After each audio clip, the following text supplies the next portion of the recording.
I'm an office worker in Seoul, Korea, and this is what I eat for lunch part 60. Today I'm at 닭진미강원집, a hidden gem in Namdaemun market known for its chicken gomtang. Gomtang is usually made by boiling beef for a long time, but here they do it with chicken. This is a true local spot that tourists would never know about, always packed with locals. The restaurant has been around since 1962. While waiting, I saw them prepping the chicken. They use mature hens only rather than young chickens, so the meat has chewier texture. Now, if you've seen my videos, you already know what makes or breaks gomtang or kalguksu. Kimchi, and yup, it was delicious here. I ordered their signature chicken gomtang, and I like that it came out faster than the fast food. It was fun to see it served in a traditional brass bowl, and each bowl also includes a whole chicken leg, and it came loaded with chicken. The broth was rich and deeply flavored from the long simmering process. And the fun detail, they ask if you want the chicken skin when you order. Definitely say yes. It's nice and chewy and adds a lot to the dish. The chicken was definitely tougher than the tender chicken we usually eat, but the chewy texture had absorbed the seasoning well and delicious. I finished by mixing in my rice and cleaned the bowl. All of this for just 10,000 Korean won. Amazing value. Let me know where I should go next. Bye!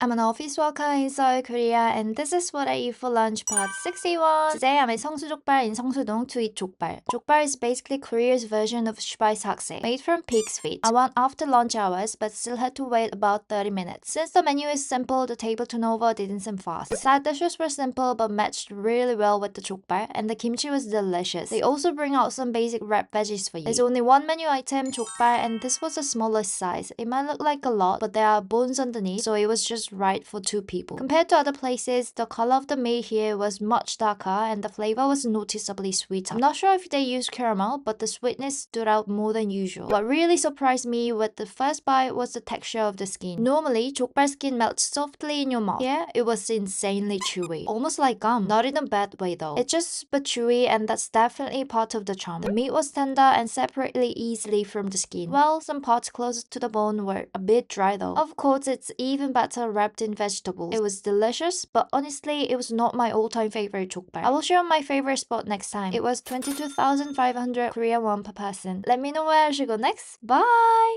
I'm an office worker in Seoul, Korea, and this is what I eat for lunch part 62. Today I'm at Hannip Soban to try their famous aged kimchi tuna gimbap, as known as mukcham gimbap. This place is famous for this single gimbap variety. I ordered their signature mukcham gimbap along with a fish cake skewer. These days in Korea, gimbap trends are all about less rice and more fillings, and Hannip Soban follows the trend perfectly. The roll is packed with aged kimchi, tuna, bodo, carrot, chives, pickled radish, and a thin egg omelette, all tightly wrapped. What I love is how every ingredient blend so well together. Nothing feels out of place. The highlight is definitely the aged kimchi. They washed the properly fermented kimchi, so it's not too spicy, and the sour, tangy taste of the kimchi cut through any richness, acting like a pickle and adding a refreshing crunch. It pairs perfectly with the tuna, making the flavor really come alive. The fish cake skewer was simple, but I mainly got it for the broth. In Korea, it's common to have a little soup with gimbap to help with digestion, something many of us grew up doing. For your information, the original shop is near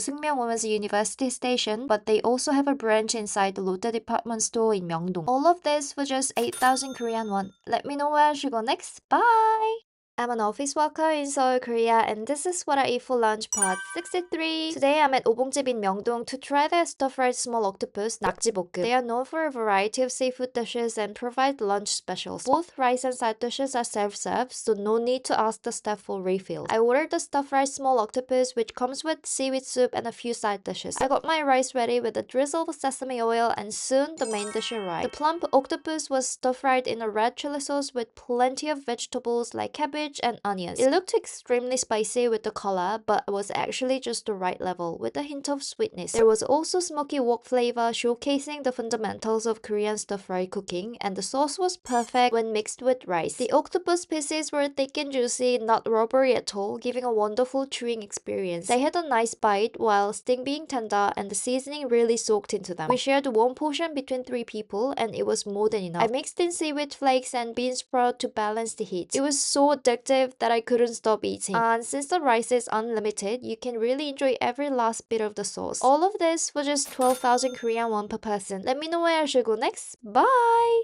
I'm an office worker in Seoul, Korea, and this is what I eat for lunch part 64. Today I'm at BaekOk in Myeong-dong for a bowl of pork gomtang. It's a newly opened spot that specializes in this dish. The gakdugi was chopped into small pieces. It was easy to eat with a spoon. This gomtang has nungi mushrooms in it, so the broth had a darker color than usual. Lately, it seems like pork gomtang is becoming a trend instead of a usual beef version. I always associated pork with milky Gukbap style soup, so this clearer version was new to me. I sprinkled some black pepper and took a sip. It tasted totally different from beef gomtang, more like a cleaner version of pork gukbap. I also tried the cabbage dumplings on the side, but they were not really my thing. The feeling was identical to kimchi dumplings, but they were wrapped in cabbage leaves instead of dumpling skin. It kind of reminded me of something you might see in North Korean style cuisine. Instead of thick chunks, the pork here was sliced thin and laid on top, and the rice was already mixed into the soup. The thin pork slices were tender and easy to eat, and the portion of rice was pretty generous. One bowl was more than enough to fill me up. All of this came to 15,000 Korean won per person. Let me know where I should go next. Bye!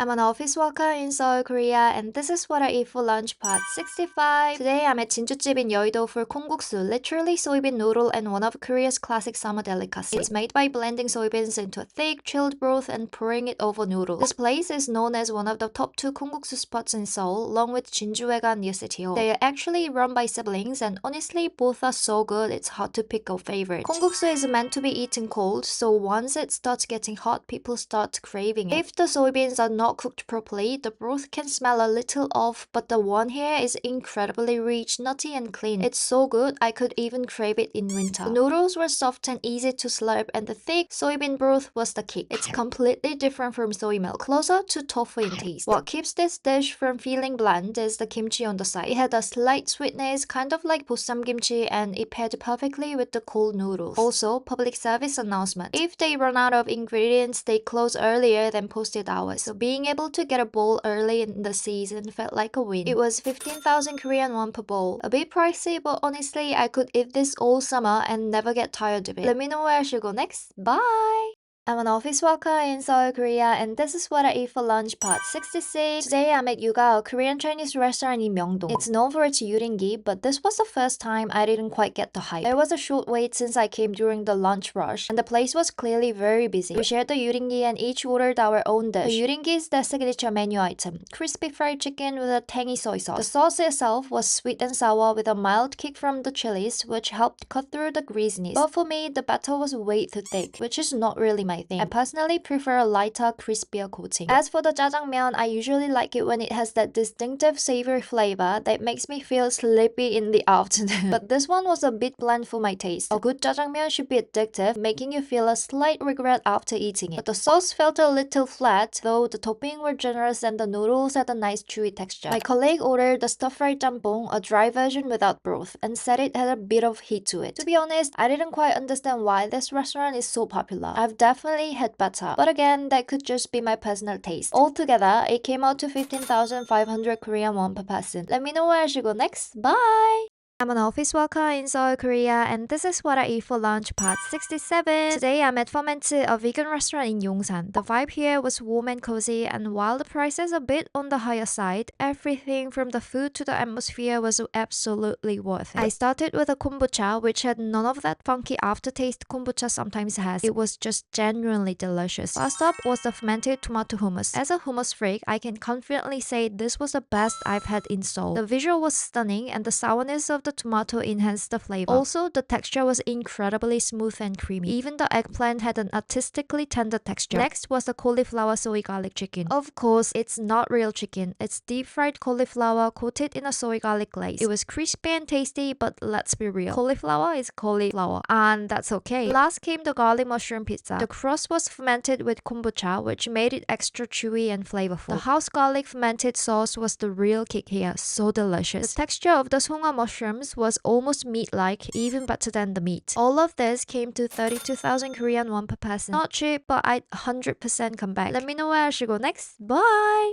I'm an office worker in Seoul, Korea, and this is what I eat for lunch part 68. Today I'm at Donganjip in Chungmo-ro, a long-standing spot in Seoul that's well known for gamjatang pork spine soup. It's one of those classic local places that has been almost 50 years. The side dishes were simple, just two kinds of kimchi. The gamjatang was ready immediately after ordering, already fully cooked, so we could dig in right away. We still let it bubble a bit at the table to keep it warm. Gamjatang is a Korean stew made with pork backbone and potatoes. The bones came loaded with meat and the portion size was solid. Some places add greens like dried radish greens, but here it's super simple, just meat and potatoes. That makes the flavors cleaner and lets the ingredients speak for themselves. The only thing I would nitpick is that each person only got half a potato. It would have been nicer with one full potato per person. The broth looks spicy, but it was not at all, which I liked. The pork was a bit dry in spots, but that's kind of expected with this cut, and it had been simmered long enough that it came off the bone easily. A Korean's dessert is always fried rice. It was the real highlight. Honestly, it might have been better than the stew itself. All this came to just 12,000 Korean won per person. Solid value. Let me know where I should go next. Bye! I'm an office worker in Seoul, Korea, and today I'm pretty sure we are going to have walking lunch in the office. And let's see. And there's nobody here in the office right now. It's 8:15. Told you, today's office lunch menu is Gimbap. This is one of our go-to places for walking lunches. They serve gimbap and sweet and spicy fried chicken in one bowl. Not only super convenient, also delicious. When we have lunch during meetings, we tend to go for individual portions like this rather than sharing dishes. This was the spam gimbap and fried chicken set, and it cost 11,000 Korean won. The gimbap is packed with fillings, but funnily enough, this place is actually better known for their fried chicken than their gimbap. The chicken is coated in a sweet sauce that's not too heavy, and the batter stays crispy while the meat is nice and juicy. The gimbap itself is pretty basic. There's a large piece of spam in it, but since the other ingredients are milder, the spam does not overpower the flavor. To be honest, I'm not a big fan of walking lunches in general. You have to focus on the meeting and eat at the same time, when I'd rather just focus on the food. And the reason I'm laughing here is because it was super quiet in the meeting and the sound of me biting into the crispy chicken was so loud that everyone looked at me. It was hilarious. Anyway, still totally worth it. Let me know where I should go next. Bye!